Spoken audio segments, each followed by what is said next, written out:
ఆంధ్రప్రదేశ్ ఆంధ్రప్రదేశ్ తెలంగాణ రాష్ట్రాలుగా విడిపోయిన తర్వాత ఎవరి పనులు వాళ్ళు చేసుకుంటూ ఎవరి రాష్ట్రం అభివృద్ధి కోసం వాళ్ళు తాపత్రయపడుతూ చూసుకుంటున్నాం. మనం అది నడుస్తోంది ఆల్రెడీ. అది నడవాలి. అది ఏ ప్రస్థానము ఆగదు. కలవడాలు విడిపోవడాలు దీనివల్ల అభివృద్ధి ప్రస్థానం అనేది ఆగదు. ఆ దిశగా దూసుకెళ్తోంది. తెలంగాణ దూసుకెళ్తోంది. ఆంధ్రప్రదేశ్ దూసుకెళ్తుందా లేదా అంటే దూసుకెళ్లే దిశలో ఉంది.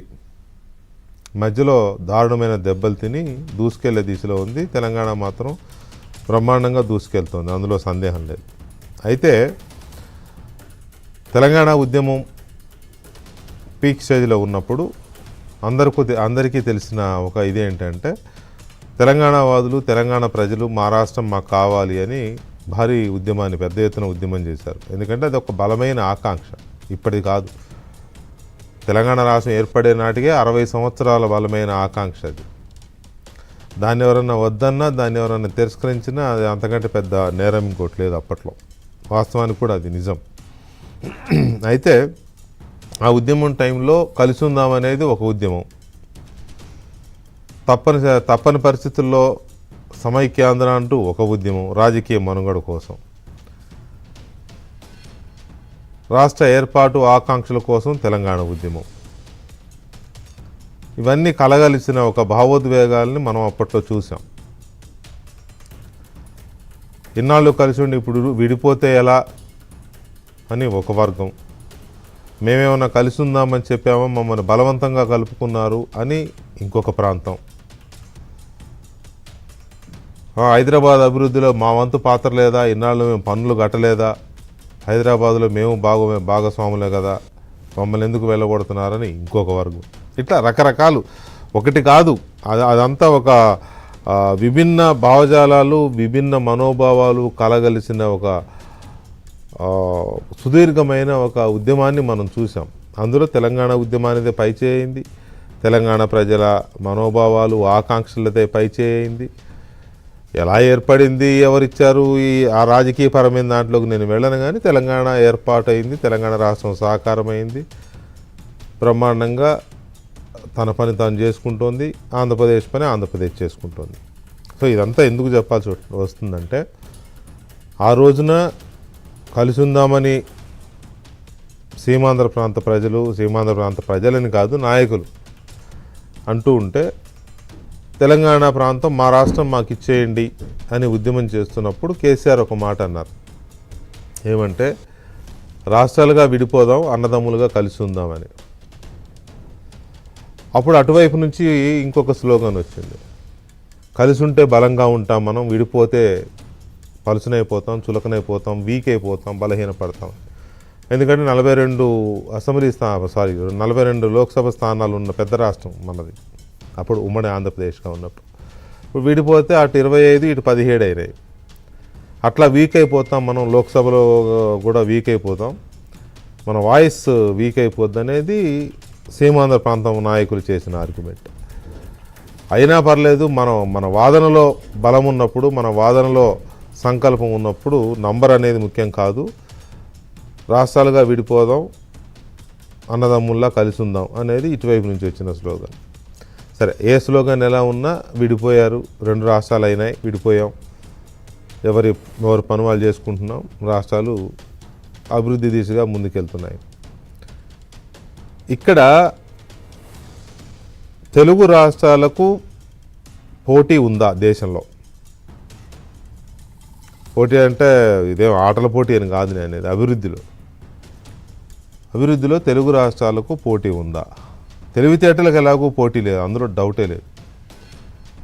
తెలుగు ప్రజల తెలివితేటలకు కానీ, తెలుగు ప్రజల విజన్కు కానీ, తెలుగు ప్రజల ఐక్యూకి కానీ, లేకపోతే కష్టపడే తత్వానికి కానీ ఎవరూ సాటి లేదు.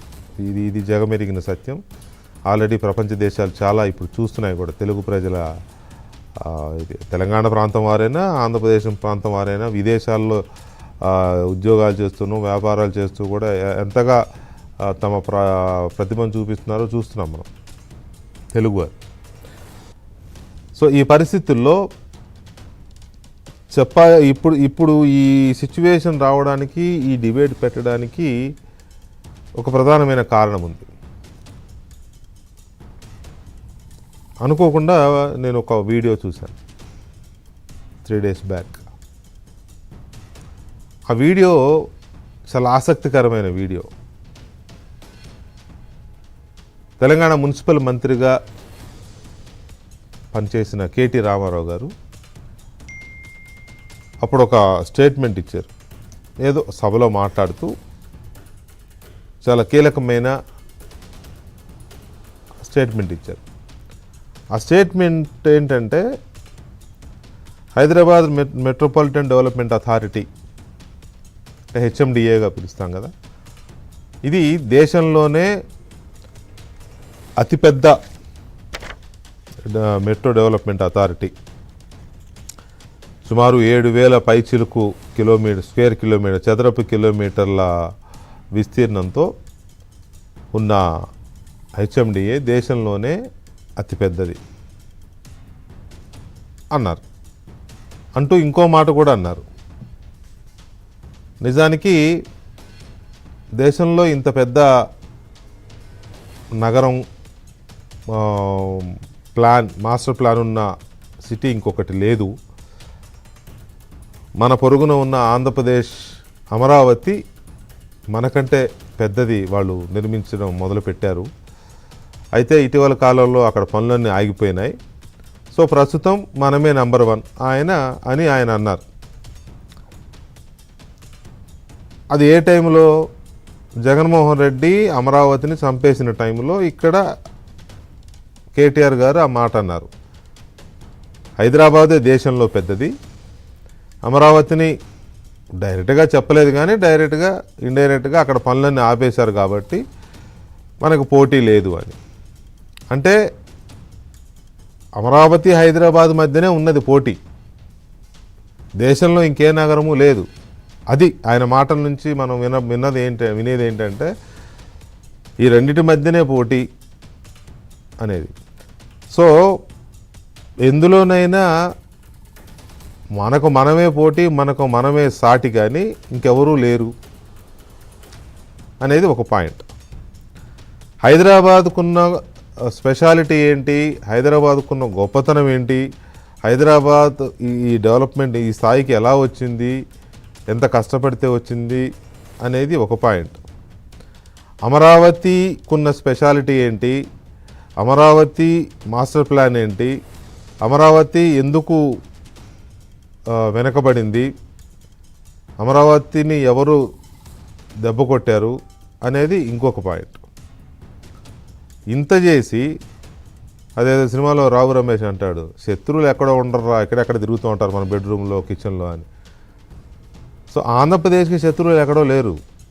ఆ తాడేపల్లిలో, ఆ బందర్లో, ఆ విజయవాడలో అక్కడక్కడే తిరుగుతూ ఉన్నారు. అది మరి యాదృచ్ఛికమో లేకపోతే ఏంటో, నా ప్రోమో చూసి పెట్టాడు ప్రెస్ మీట్, పేరు నాని గారు నాకు తెలియదు కానీ సాయంత్రం పెట్టాడు. ఏమంటాడంటే ఆంధ్రప్రదేశ్కి అమరావతి గుదిబండలా మారిందంట అని అన్నాడు ఆయన. ఆంధ్రప్రదేశ్కి అమరావతి గుదిబండలా మారిందా లేకపోతే మీ పార్టీ రాచపుండులా మారిందా అనేది నేను అడగదలుచుకున్న ప్రశ్న. ఆంధ్రప్రదేశ్కి అమరావతి గుదిబండ ఏంటి? ఓ పక్క కేటీఆర్ గారు చెప్పారని నేను అది చూసినాకే నేను అనుకున్న, ఇన్స్పైర్ అయ్యా నిజానికి. ఎందుకు అంటే అభివృద్ధిని ఎవరు ఆపల, అది ఒక నిరంతర ప్రక్రియలాగా కంటిన్యూ అవుతూనే ఉంది. మధ్య మధ్యలో ఏమైనా చిన్న చిన్న మాస్టర్ ప్లాన్లో డిజైన్లో మార్పు రావచ్చు, కొంత వేగంలో మార్పు రావచ్చు, అంతేగాని నిజాం కాలం నాడు నిర్మితమైన హైదరాబాద్ నగరం ఆనాటి నుంచి ఈ రోజు వరకు అలా మినీ ఇండియా లాగా సాగిపోతూనే ఉంది. చంద్రబాబు నాయుడు గారు తీసుకొచ్చిన సైబర్ ఐటీ దగ్గర ఆ తర్వాత వచ్చిన ముఖ్యమంత్రులు ఎవరు చంద్రబాబు నాయుడు మీద కోపంతో ఆపల. రాజశేఖర రెడ్డి గారు ఆపల, రోసే గారు ఆపల, కిరణ్ కుమార్ రెడ్డి గారు ఆపల, కేసీఆర్ గారు అయితే అసలు ఆపల, ఇంకా వేగంగా తీసుకెళ్లాడు. రేవంత్ రెడ్డి గారు ఇప్పుడు వచ్చి ఎక్స్టెన్షన్ కూడా వెళ్ళిపోతున్నాడు ఆయన. ఇది కదా రాజనీతి చింత అంటే. మీకు పార్టీల పరంగా సిద్ధాంత పరంగా ఎన్నైనా తిట్టుకోండి, ఎన్నైనా విమర్శించుకోండి, కానీ అభివృద్ధిని ఆపడం అనేది మూర్ఖత్వం, చేతగానితనం, అసమర్థత, ఇక మోటు భాషలో చెప్పాలంటే నేనే చెప్పొచ్చు. హైదరాబాద్ని చూసి అది నేర్చుకోవాలి. అమరావతి ఆంధ్రప్రదేశ్కి గుదిబండ ఎట్లా అవుతుంది? మీరు ప్రవచించే, మీరు సూత్రీకరించే మావిగన్ గుదిబండ కాదా? ఒకవేళ అనుకుందాం, మీరు చెప్పినట్టు చేస్తేనేమో అది బాగవుతుందా? అది గుదిబండ అయితే మీరు రాజపుండా? ఏ రకమైన తెలివితేటలు ఇది, ఏ రకమైన రాజనీతిజ్ఞత అనేది నాకు అర్థం కాలేదు. అనుకోకుండా పెట్టారు ప్రెస్ మీట్. సో ఇవన్నీ బేస్ చేసి చూసుకున్నప్పుడు